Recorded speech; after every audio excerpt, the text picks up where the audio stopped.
I'm Joshua Roman, and that's how a cellist says hello. It's the prelude from the first suite for solo cello by Johann Sebastian Bach, and one of the pieces of music I've performed most in my life.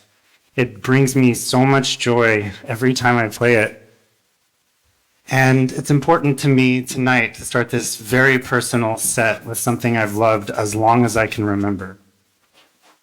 3 years ago, I was facing the possibility of never playing this beautiful music again. In January of 21, I caught COVID, and unfortunately, I never fully recovered.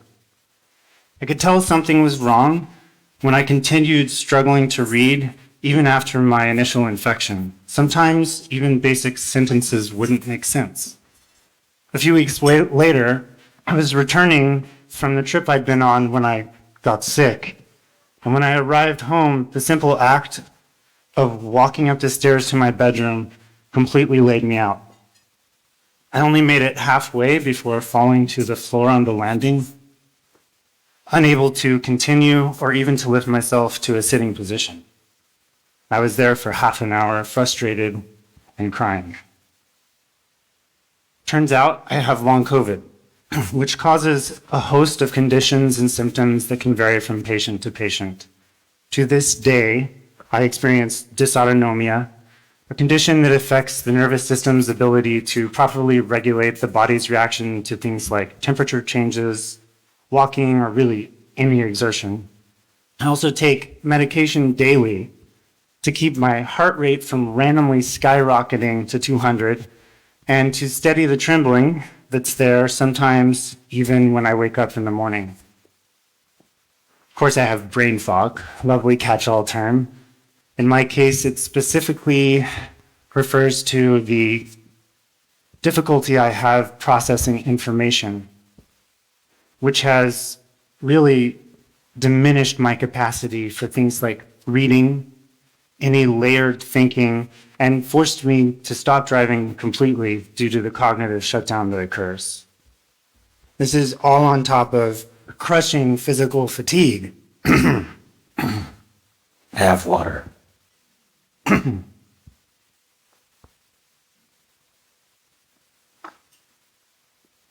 This is all on top of the crushing physical fatigue that I carry each day, something that is very hard to get used to, especially for someone who was pretty proud of his under 6-minute mile before catching COVID. Adjusting to this new reality hasn't been particularly graceful. After brute forcing my way through 2 very important performances, I crashed hard. With nothing ahead on the calendar, I abandoned the daily practice routine that I've been cultivating for over 30 years, which would often last many hours. I put my cello in its case and I left it there. Doubts that had been lurking for years came to the surface. I'd been stuck in a gig mentality for much of my career, waiting for the phone to ring, afraid to say no to any opportunity, and completely unaware of the exhaustion that ran through my body and spirit. I've always wanted to feel like what I do matters. But after decades of ambitious effort to play every note in tune, make every phrase clear and powerful, I was having trouble seeing that possibility through my fatigue. With the difficulty I had even lifting the bow, let alone putting in a decent practice session, I lost hope that it mattered. It was almost 3 months of dark soul searching before I finally literally dusted off the case and pulled out my cello again. A friend of mine had asked me to play for her summer solstice party, and I reluctantly agreed, though I didn't feel emotionally ready. I waited until the last minute, the day before the party, to see if my fingers still knew what to do. When I began to play those first notes, the ones that I've played for you just now, I was overcome with emotion, feeling the sheer physicality of making sound. Even though I was out of shape, the power of the cello's vibrations moved me to tears. I've known this sensation as a familiar friend since I was 3 years old. But I realized that somewhere along the way, I had stopped fully appreciating the connection long before COVID. I'd become so focused on the idea that my career was about giving to others that I had completely lost sight of my own need for nourishment and connection through music. When I decided to write a piece for this project, I was nervous. I wanted to capture all of the meaning, all of the pain, all of the lessons I'd been learning. This piece was going to say everything. We all know that's not how it works. Of course, I gave myself writer's block. So I started improvising to get the creative juices flowing. And though it was fun, I wasn't finding that epic piece I was looking for. Eventually, I relaxed the process completely and gave myself permission to truly follow rather than dictate the sound. It didn't hurt that I was pretty close to the deadline. And very quickly, those fun improv sessions evolved into one of the most unabashedly joyful compositions I've ever written. I couldn't force myself to write the piece that I wanted. But when I let go and just played, I came away with the piece that I needed. I gave it the same name I've given my project. Here it is, Immunity.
I love that. It's so wild and groovy. But as fun as that was, I gotta admit, it's still scary for me to be up here talking about my vulnerabilities. I'm a performer, a perfectionist. Vulnerability can mean mistakes, and mistakes don't belong on stage. But I understand that that connection I felt when I held the cello again only had space because I was open, because I was vulnerable. These days, I'm constantly adjusting to new limitations, new challenges, new realities. Long COVID is now considered a chronic condition, and I count myself lucky that with help from Mount Sinai's Long COVID recovery program, I'm learning how to better manage symptoms. But in a very real and measurable way, I am not who I was before I caught COVID, and it's unlikely that I'll ever be the same again. So, here we are. Rather than hide my struggle, I've decided to do the hard work of changing deeply ingrained habits and letting go of my attachment to an identity that prioritized perfection over connection.